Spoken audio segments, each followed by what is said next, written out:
Hi guys, so I'm preparing dinner. I'm making steamed fish. I got home from work like 2 hours ago, but I was in the garden trying to clean up and stuff like that. So here I have some pumpkin, onion, tomato, bell peppers, okra, some thyme, green onions, and a little bit of grease cock soup mix, water, and like a teaspoon of butter. And it's been boiling for probably 5 minutes now. I'm gonna add the fish. Oh, look at that. I'm gonna add the fish and then I'll show you what it looks like when it's done.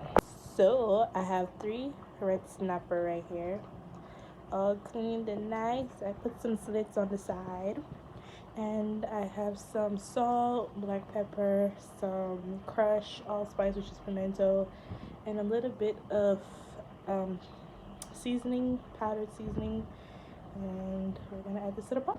So guys, I added these to the pot. Now listen, I tasted just now and I don't know if I mentioned, I'm sorry, pot touchy thing, but okay. I'm not sure if I told you guys I added a scotch bonnet pepper. Well, not the whole, but a few slices. And listen, the pepper there hot. When I say hot, I mean hot.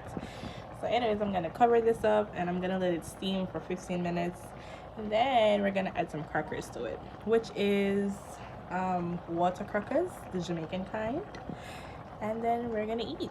Yeah, this is the peppers, you guys. I just added them to this Ziploc bag, but hey, that's what it looks like. And I used a couple slices of the red one. It is very spicy. Oh my gosh, but it's very good. So this is what the pepper looks like.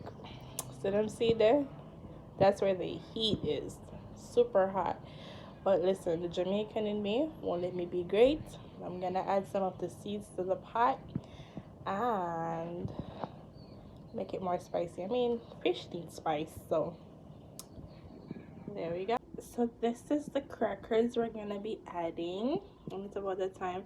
I don't know, we're just gonna have it with the crackers, because normally we would make like bami or festival plantain, but I don't have time for that right now, so we go eat it with this, some crackers. This is what it looks like. Yes guys, oh my gosh, you guys should smell this. The taste is even amazing when I tell you. All of this lovely flavor coming together. Beautiful. So guys, this is what it looks like. All this beauty. I'm telling you, it tastes so good.